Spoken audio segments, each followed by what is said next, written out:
Hope everybody is doing well. Let's just dive in. So, most people are taught to believe that Christianity is something pure and untouched, a faith revealed directly from heaven, standing apart from everything that came before it. But when you look honestly at history, you find a very different story.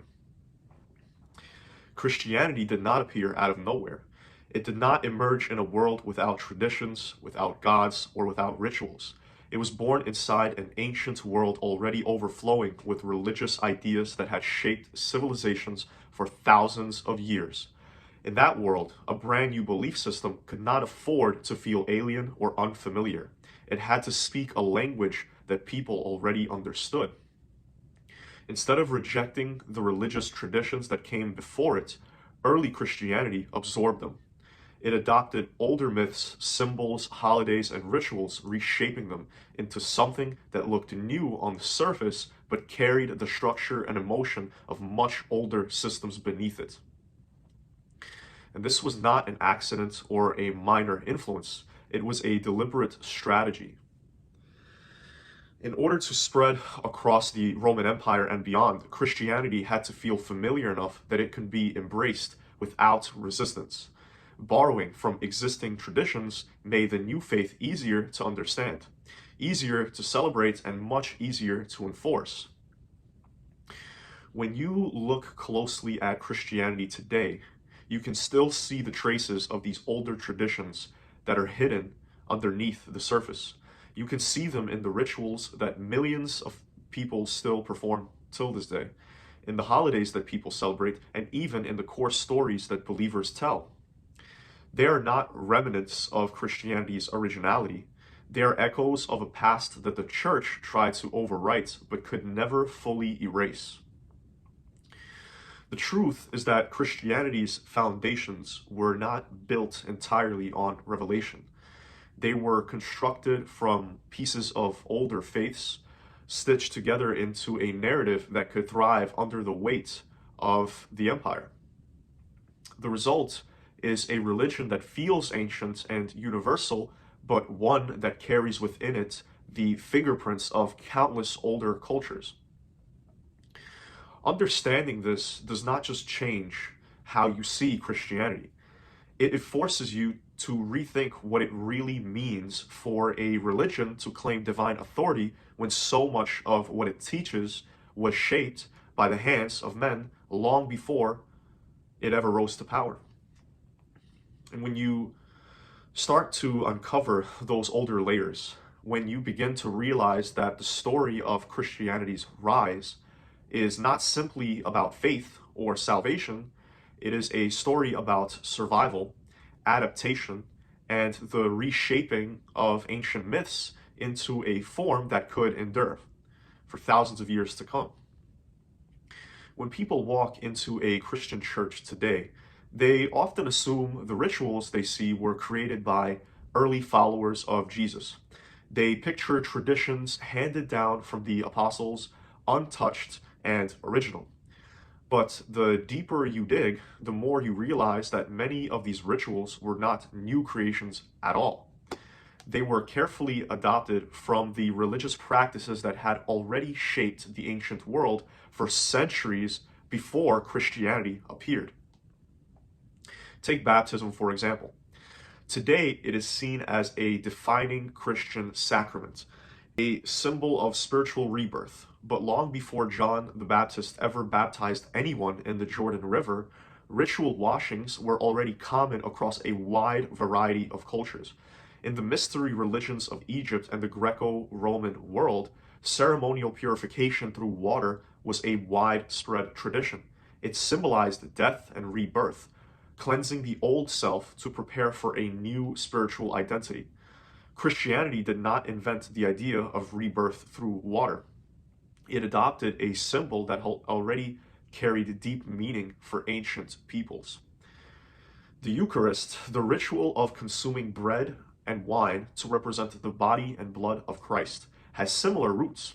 In the cult of Dionysus, followers celebrated their god through sacred feasts where wine symbolized divine essence. In ancient fertility rites, meals shared with gods or in honor of them were common expressions of unity between the divine and humanity. The idea of participating in a god's life through symbolic consumption was already familiar in the ancient world long before the Last Supper was ever recorded. Even the Christian calendar reflects older influences. The decision to celebrate Christmas on December 25th is not based on any historical record of Jesus' birthday. Instead, it aligns almost perfectly with the Roman festival of Saturnalia, a week-long celebration of Saturn, the god of agriculture and renewal. Saturnalia was marked by gift giving, feasts, and reversals of social order. It was one of the most beloved festivals in Roman society. When Christianity began to spread across the empire, church leaders found it easier to merge the birth of Christ with existing celebrations rather than to erase them entirely. The same strategy can be seen with Easter. Although the resurrection of Christ is the heart of Easter's celebration, the timing and symbolism surrounding the holiday are deeply tied to much older spring festivals. And in early pagan traditions, the coming of spring was celebrated with rituals honoring fertility, rebirth, and the renewal of life after the death of winter. Symbols like the eggs and rabbits, which today are casually associated with Easter, were ancient fertility symbols long before Christianity adopted them. So, what becomes clear is when you trace these traditions back, you realize that Christianity did not create a new spiritual language. It spoke through the languages that people already understood. It baptized older customs with new meanings, but left the structure of those customs largely intact. This blending was not done accidentally or reluctantly. It was a deliberate effort to make the new faith feel familiar to the people it needed to win over. It shows that Christianity's earliest leaders were not simply theologians. They were cultural strategists who knew that survival depended not just on the truth of a message, but on how well that message could fit into the lives of people that were already living with certain traditions. When you strip away the Christian labels and look at the rituals themselves, what you find are traditions that reach far deeper into history than most people realize. They belong to a much older world, a world that Christianity did not create but absorbed, transformed, and ultimately claimed as its own. The rituals and the holidays were not the only things that early Christians borrowed from the ancient world. Even the deeper stories, the ones that define Christianity, that define what Christianity teaches about life, death, and salvation, were shaped by patterns and archetypes that had already existed for centuries. Across the ancient Mediterranean and Near East, there were repeated stories of divine figures who suffered, died, and returned to life. These myths were not isolated to one culture or one people. They were part of a much older spiritual language that spoke to the cycles of nature, the fear of death, and the hope for renewal. In Egypt, the story of Osiris had been central for generations. Osiris was a god who was killed, dismembered, and resurrected. His death symbolized the destruction that every human being must face, and his return symbolized the victory of life over death. His followers believed that by participating in rituals honoring him, they could share in his triumph and secure a place in the afterlife, which sounds very familiar. In the Greco-Roman world, Dionysus carried a similar message. Dionysus was not just the god of wine and celebration. He was a god who suffered, who crossed between life and death, and whose story promised transformation to those who followed him. The rituals honoring Dionysus focused on spiritual release, on liberation from ordinary suffering, through a deep connection to something greater. The cult of Mithras offers another example. Mithras was a god who sacrificed in cosmic battle against a darkness promised salvation to his followers. Mithraic rituals included the sacred meal shared amongst believers, reflected a powerful belief in a savior who overcame death and chaos to bring eternal life. These stories, woven into the imagination of countless peoples across different empires, built the emotional and psychological groundwork that Christianity would later step into.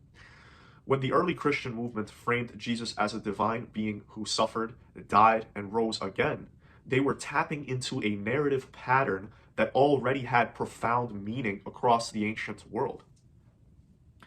They were not inventing something foreign to human understanding. They were speaking in a language that civilizations already recognized at a deep emotional level. Even the image of Jesus as both divine and human, capable of suffering but also destined to conquer death, mirrors the same duality seen in older myths. In Osiris, Dionysus, and Mithras, the god is close enough to human experience to feel pain and death, yet powerful enough to rise beyond it. Christianity refined this archetype, but it did not create this archetype. This is not to say that the early Christians were intentionally deceiving anyone, although that is something that I personally believe. Many of them genuinely believed in the story that they were telling. But from a historical perspective, it's clear that the shape of the Christian message was not built from nothing. It was constructed out of patterns that had already been deeply woven into human storytelling for centuries. Once you recognize these older layers, the traditional Christian narrative starts to look very different. It no longer stands alone as a miraculous new revelation. It stands as the next chapter in a much older and much broader story that humanity has been telling itself long since before the church has ever existed. As Christianity expanded across the Roman Empire, it faced a practical problem that every growing movement encounters. Most people already had their own traditions, their own festivals, and their own sacred calendars that had been woven into the rhythms of their lives for generations. So trying to tear those customs away outright would have only built resentment and resistance. So the church took a different approach. It absorbed the festivals that had already existed instead. The most obvious example is Christmas. Today, it is celebrated as the birth of Jesus, but nowhere in the Bible is December 25th given as his birthday. In fact, the earliest Christians did not even celebrate the birth of Christ at all. The date was chosen centuries later because it conveniently aligned with existing pagan celebrations centered around the winter solstice. In the Roman world, late December marked the festival of Saturnalia, like we spoke about previously. And besides this holiday being about gift giving and the time of feasting, it was also a temporary reversal of social roles where slaves and masters would actually switch places. It was one of the most anticipated celebrations of the year. Alongside Saturnalia was the worship of Sol Invictus, the unconquered sun, whose festival celebrated the return of longer days after the darkest period of the year. When Christianity began to dominate Roman society, church leaders knew they could not simply erase such deeply ingrained traditions. Instead, they reframed them. The celebration of the sun's rebirth became the celebration of the sun's birth. The festive traditions continued, but the meanings were shifted just enough to be brought under the Christian banner. Easter followed the same pattern. While the resurrection of Christ became the centerpiece of Easter, the timing of the holiday and many of its symbols were inherited from the older springtime festivals that we also spoke about previously. Across Europe and the Near East, spring had always been a sacred season of renewal and fertility. Ancient cultures celebrated the return of life after winter through festivals that honored earth, goddesses, planting rituals, and the rebirth of nature itself. In fact, the name Easter itself likely comes from Yastre, a Germanic goddess of spring and fertility. Her festivals were filled with symbols of new life, eggs, rabbits, blooming flowers, signs that the world was reawakening or going through a rebirth cycle. When the church established Easter as the celebration of Christ's resurrection, it did not discard these symbols. It absorbed them, giving them new Christian meaning while keeping their deep emotional pull intact. Even lesser known Christian holidays, like All Saints' Day and All Souls' Day, were layered over older pagan festivals honoring the dead, such as the Celtic festival of Samhain, which later evolved into what we now call Halloween. The pattern is clear. Instead of fighting against existing spiritual rhythms of the people, it sought to convert. The early church wove those rhythms into its own calendar. It turned the familiar into the sacred. It made ancient traditions parts of the new religious order. The strategy worked not because it erased paganism, but because it disguised it. Beneath the hymns and prayers, beneath the symbols and ceremonies, the echoes of older faiths continued to resonate. They are still here today, hidden in plain sight. Recognizing this does not diminish the emotional meaning that these holidays can hold for people today.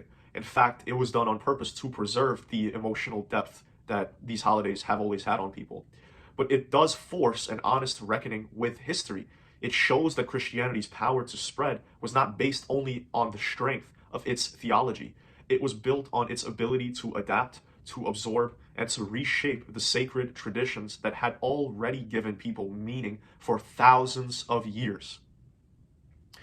When you step back and see how deeply Christianity borrowed from the ancient world, a harder truth starts to come into focus. It was not just adaptation. It was assimilation followed by condemnation. The church did not simply absorb pagan rituals and traditions to survive. It absorbed them, rebranded them, and then declared war on the very cultures and practices that it had built itself on. The early Christian authorities denounced paganism as evil, ignorant, and demonic. They called the older gods false and their worshippers idolaters. But they had no problem taking the festivals, the symbols, the sacred days, and the deep emotional rituals that had once belonged to those very same traditions. They repurposed the cycles of nature into holy days. They reworked the mythologies of death and resurrection into their own narratives. They claimed the emotional weight of fertility, harvest, light, and darkness, but stripped away the original meanings. Then they turned and labeled the original cultures as enemies of God. This hypocrisy is not a side detail. It is central to how Christianity expanded. It offered people symbols they already knew and loved, but it demanded that they reject the histories and the ancestors those symbols originally belonged to. It allowed the church to grow by standing on the bones of the very traditions it publicly destroyed. This pattern was not limited to theology alone. It was built into law and violence. Pagan temples were sacked, statues were smashed, sacred groves and altars were destroyed. In their place, Christian churches were raised, often on the exact same holy sites. The message was clear. The old ways had to be erased, even as their spirit was quietly woven into the new faith. Christianity portrayed itself as a pure revelation of divine truth, separate from the confusion of earlier human religions. But the history tells a different story. The foundations of Christian doctrine, ritual, and celebration were built not on fresh revelation, but on the carefully disguised legacy of the very traditions it claimed to reject. Understanding this hypocrisy is not just about attacking the faith itself. It's about confronting the real history. It is about recognizing that what people today accept as sacred was often shaped by political necessity, cultural opportunism, and the willingness to take whatever was useful while branding the rest as heresy. And that concludes my presentation about Christianity taking from paganism and essentially reshaping old pagan traditions and beliefs into what we now know as modern Christianity. I hope that everybody enjoyed. It took me a little while to put this one together. Took me quite a while. I'm just going to put it there. If you guys enjoyed this kind of video or this kind of content, I would really appreciate if you guys would subscribe, comment, and like the video. And also, I always love feedback. So if you guys want to comment what you thought, I reply to every single comment. And I love to engage with you guys, but I will not argue with people in the comments for an entire day about theology. That is something I will not do. But I would love to engage with you guys regardless. And I'm also thinking about branching away from this kind of content and maybe kind of moving on to something a little different, but it's still something that is, up for debate. But if you guys like this kind of content, please show me that you do by commenting and liking. And yeah, with that being said, I love you all, and I will see you in the next video. Take care.